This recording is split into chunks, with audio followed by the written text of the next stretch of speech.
This method is adapted, as I mentioned, based on studio experiences over the last 20 years. The main inspiration is my time in artisanal tile production in Edmonton at Panache Glass and Ceramics, which unfortunately no longer exists. The entire process is human powered, does not require a pug mill, and just some extra space and some patience. So, say you have started with your clay scraps, you want to set them aside in a bucket to let them dry thoroughly. I put my full buckets into my kiln room where the heat helps to dry them out. When the scraps are thoroughly dry, I pour water on them.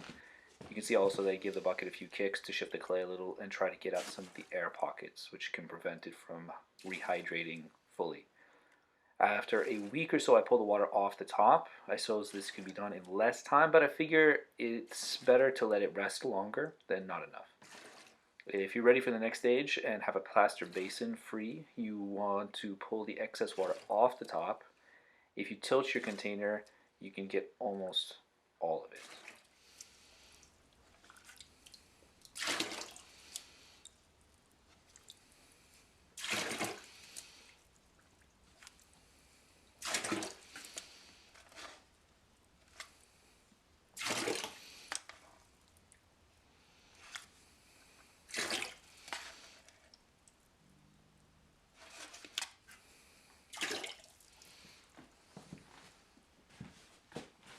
Here you can see the plaster basin that I'm using.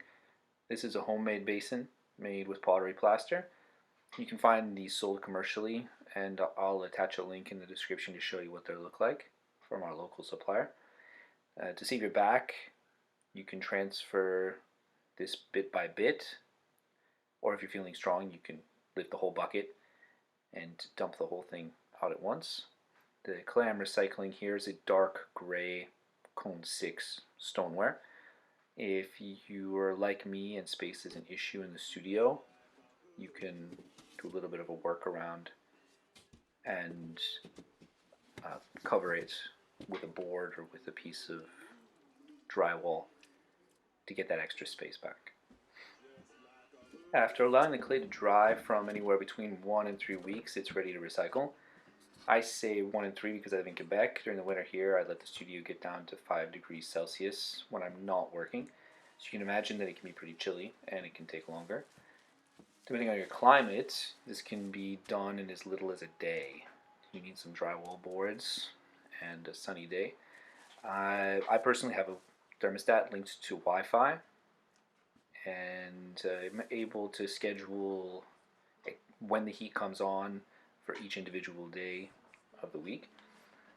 And I can also turn on the heat in anticipation of going to the studio without actually having to put on my boots and my coat and wandering out to physically turn it on.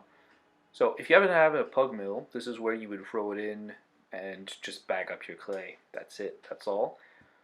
Now, of course, most of us don't have a pug mill. I don't think I could offer the real estate that it would take for that in the studio.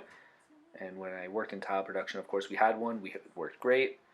At this stage, you can see the clay has dried out. So here's the approach. You want your clay to be soft, not sticky. You want to protect your body, right? If it's too stiff, I recommend bagging it up and putting a quarter to a third of a cup of water into the bag. You close it firmly and give it a week to soften up a bit more.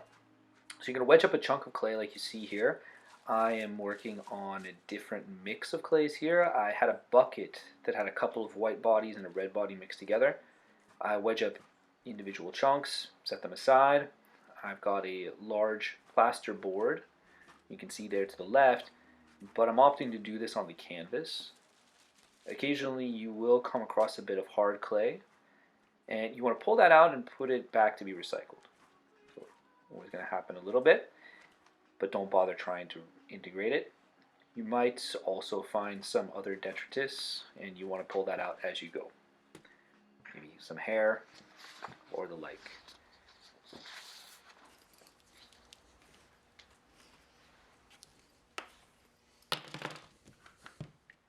Now I go ahead and slice each chunk up into 4 or 5 pieces. We're going to be doing here is taking each of those pieces and we're going to be hitting it against the table to stretch it out. You'll see that as I go, the clay is cracking apart. I leave little pockets, it leaves little pockets on the upper side of where it's being stretched out. Against the table it stays quite smooth.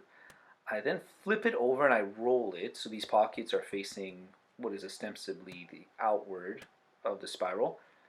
And I then will take that wrapped clay and I'll kind of beat it down with my fist to force out as much air as possible.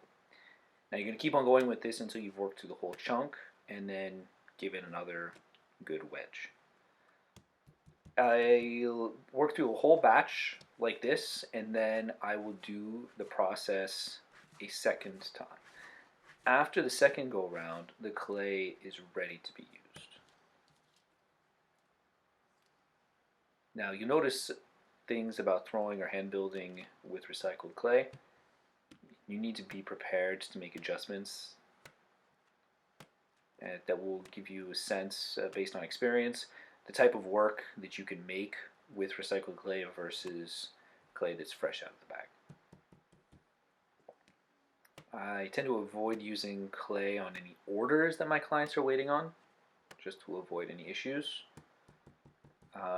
The variations in the clay body also make it a bit unpredictable with glazes, and you might want to take that into consideration. In this video you can really see that I've got a couple of different colored clay bodies here, and I've moved away from that. At this point will always have 4 buckets of scraps going. I have one bucket that can have as many as 3 different white clay bodies or off-white clay bodies all at the same time. One bucket with red clay and one bucket with the black clay that you saw there at the beginning. There is a 4th bucket that I'll use just for all of the scraps when they're mixed together, because I do occasionally do some marbling and things like that. My students might do some marbling, and at that point everything is just mixed together and you might as well keep it separate. There are some things that I would use recycled clay on that work better with recycled clay, in fact, than with fresh clay. And there are certain textures that I've found in my own work that are more attainable with this recycled clay than they are without. So how does this compare to some of the other clay recycling techniques that I've seen? At the University of Oregon, things may have changed, but when I was there, there would be a big garbage bin where all of the scraps would go into. It was a wet bin, so people would be dumping their water from their throwing into the sink, which had a trap, and then all of the scraps, all the sludge at the bottom, as well as the trimmings, would go into the wet recycling bin.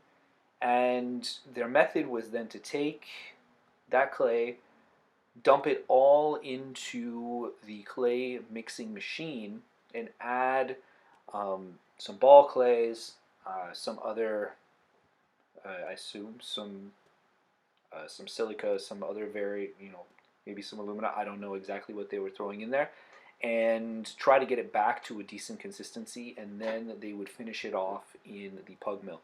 The clay they made, and it was consistent, was always short. Very difficult to work with, and not really the best approach. One of the schools that I taught in, we had a wet bucket as well, and used the plaster basins to get it down to the right consistency, and then passed it through a pug mill, and it came out beautifully, right? Well, not as good as the dry method, but still quite good. But again, requires a pug mill.